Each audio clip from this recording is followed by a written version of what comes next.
Welcome to Medica Wellness Studio. I'm Angelika Maria Koch with your educational videos about how to live optimal health and vibrant well-being as I continue to guide you step by step through an amazing and life-transformative process, empowering you to connect with your body and soul in a completely new way again. So today I invite you to explore with me the theme pain, or how to ease pain, or what is pain.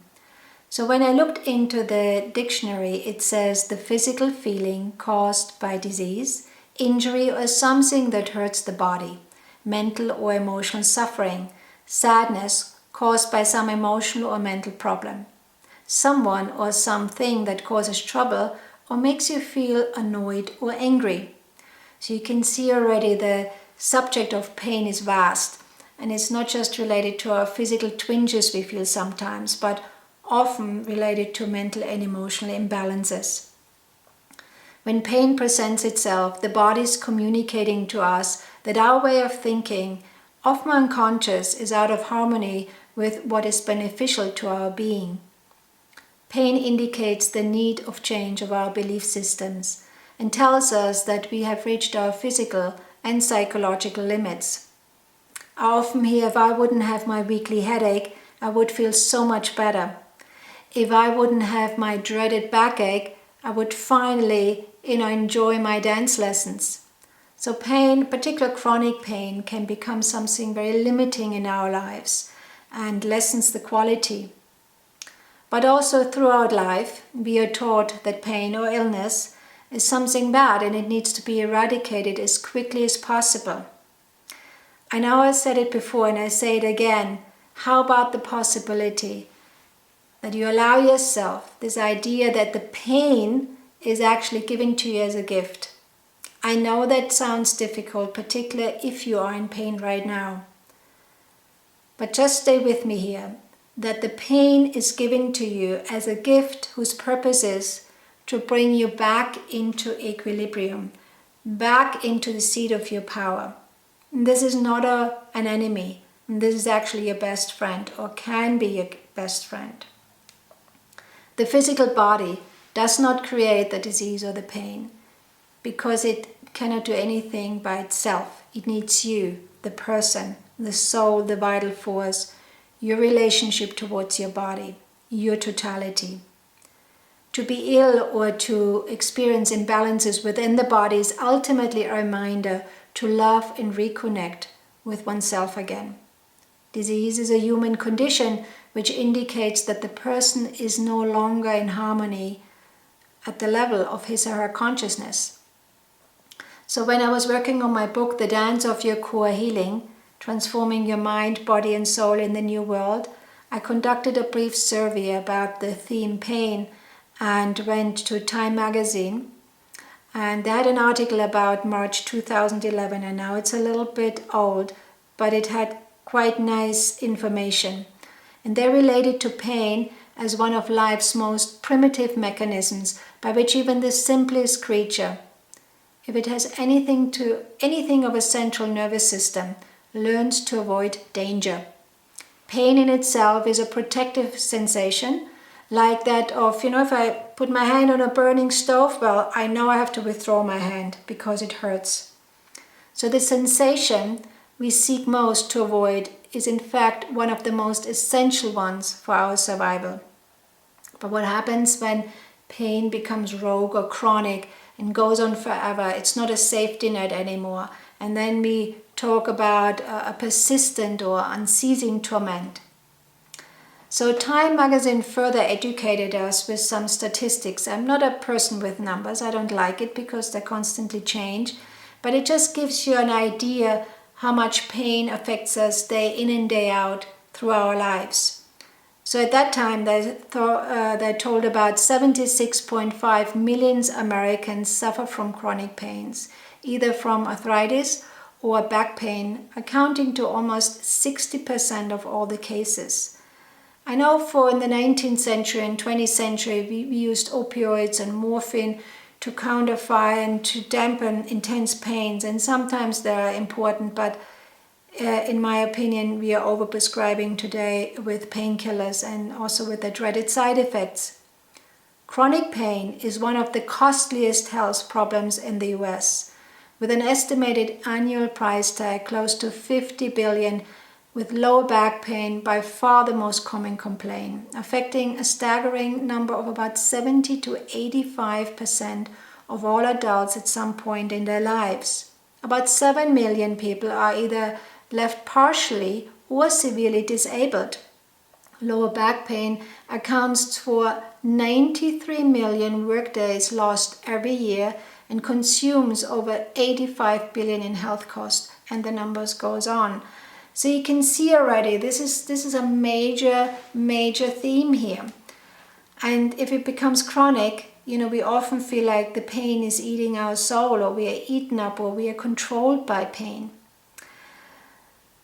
So I once wrote a story about it, and it's called Mr. Pain, which I would like to share with you. And maybe it gives you an idea that your physical pain is not just a sensation, a physical sensation, but an expression, a result of a story which lies behind it. A result of a cause or a beginning of something once in your lifetime. And if you're courageous enough, go there, and the pain doesn't need to be there to that extreme anymore. So the story goes like that. It's called Mr. Pain. Imagine you carry many heavy shopping bags, in fact way too many, and your body slowly starts telling you with its sore and aching muscles, this is all too much for me. So you went out, you went shopping, and you shopped till you dropped, but came back with way too many bags. You realize you can't meet this task by yourself, as you can't carry these bags all at once. To your amazement, Mr. Pain comes along, seeing you struggling with your heavy load. Compassionately, he offers his help, willing to carry the extra bags and deliver them to wherever you want them to go. You arranged with Mr. Pain that he might deliver your bags within the coming days.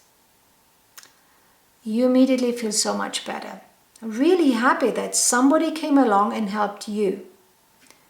A short time passes by and you totally forgot about the extra bags. One day, Mr. Pain comes to you and at your home, rings the bell, and in a very friendly manner reminds you to reclaim these extra bags. In fact, Mr. Pain explains to you that he's carrying these bags now for quite some time and wouldn't mind to lighten his load, meaning he doesn't want to carry them anymore. And as Mr. Pain is a person with a kind, friendly and caring nature, he really wants to make sure the bags are safely returned to its respected owner. You look at Mr. Pain in total amazement and behave as if you have never met this person ever in your life before. Why is this person called Mr. Pain asking me to take back some extra shopping bags? I can't remember that I ever met this person or that these shopping bags belong to me. Time moves on, and Mr. Pain gets increasingly impatient now and angry. He keeps knocking on your door. Here comes the pain, shouting, screaming, and reminding you to take back the extra load you once burdened Mr. Pain with in the first place. He reminds you of your responsibility to take back what is yours, meaning the bags do not belong to him. Yet at this point, all you want and need is the space from this crazy person called Mr. Pain. By now, you do anything, from prescribe pain-relieving prescriptions to pain-suppressive devices. Whatever works, you're going to take it. But most of all, you suddenly get very angry and depressed about Mr. Pain's presence in your life. Why is Mr. Pain pestering me? Why is this guy in my life? Once Mr. Pain offered to carry your extra emotion baggage, the one you could not face or solve at that time, hoping you will take back when the time is ready. After all you are asked to do is to take back your own emotional baggage, meaning facing what you could not deal or handle at some point in your life. Where I live close to a city called Santa Fe, that in New Mexico.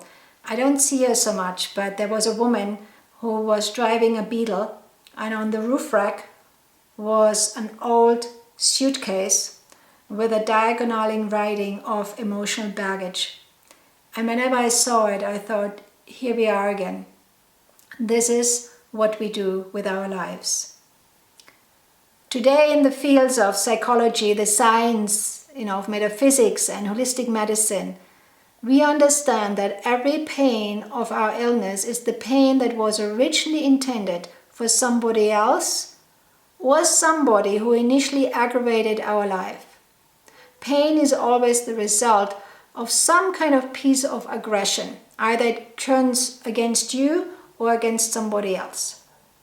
So as pain or illness is a vibrational force, it needs an outlet, like water running in a riverbed.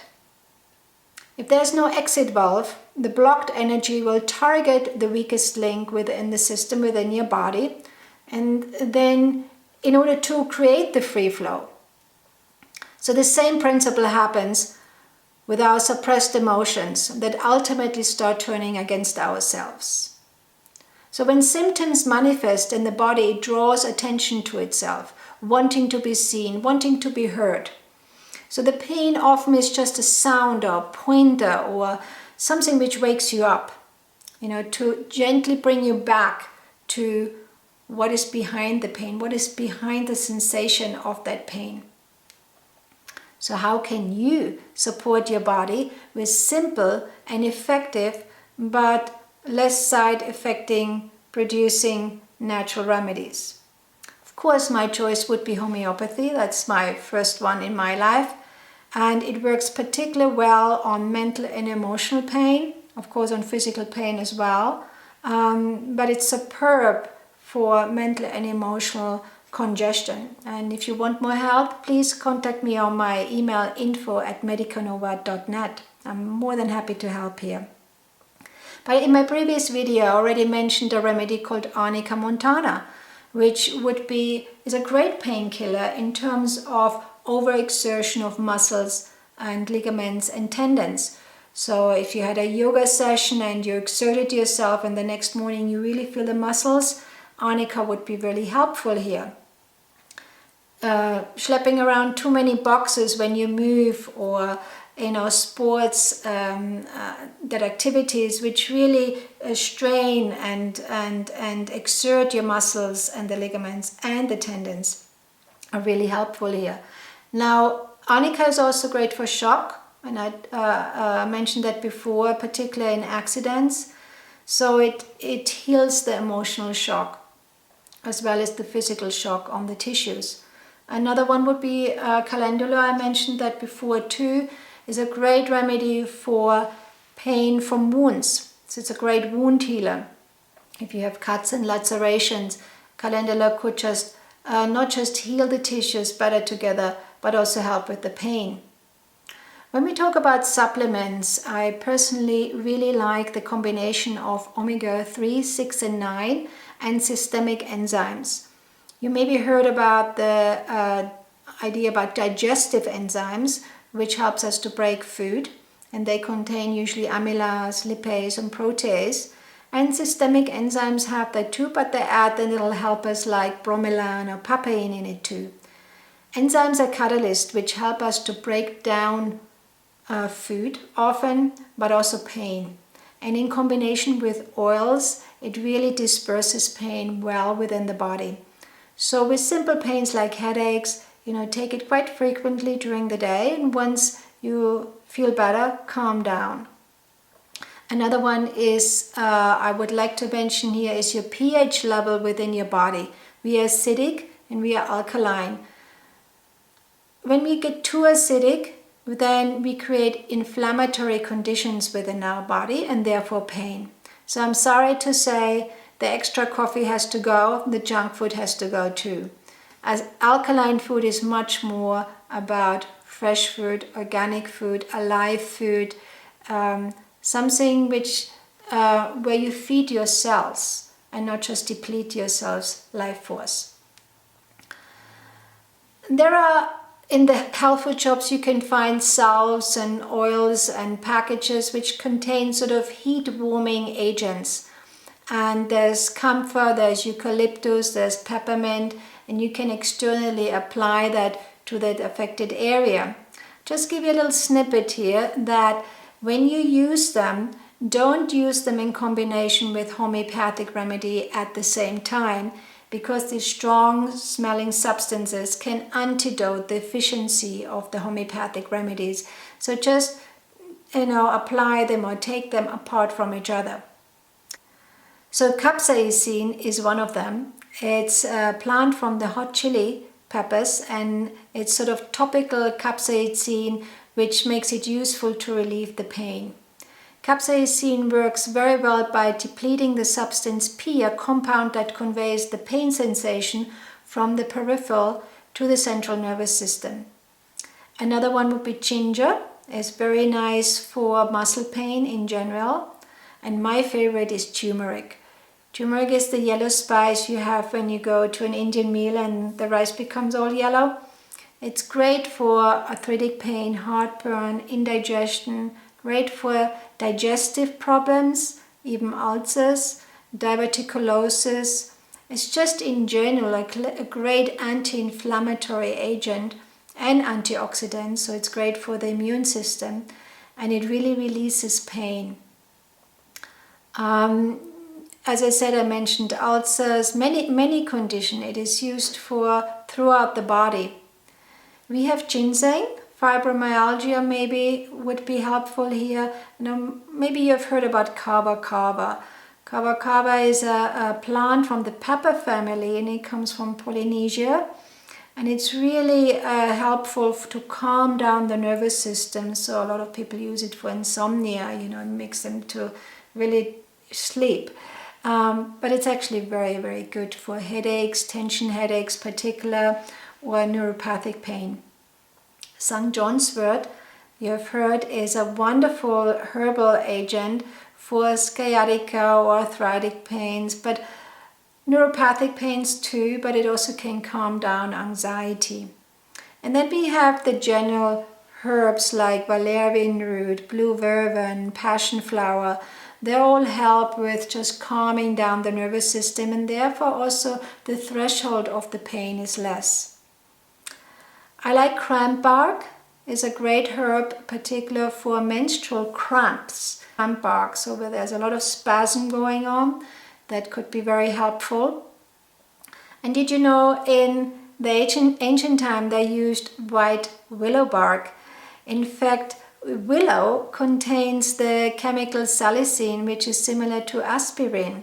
So the people were chewing on the bark and had a similar effect as taking aspirin. Of course, you don't want to take it when you are having painkillers now, any blood thinning like warfarin drugs, because it will affect the efficiency of the drugs, so I don't suggest it here. So cloves was another one, great for toothache. It calms down, it numbs the pain a little bit. It has the active ingredient eugenol, and which is a natural pain reliever. And it also comes in rubs or over-the-counter in creams. Of course, there's the ice and the heat applications, essential oils. Lavender is very nice sometimes, or hot bath.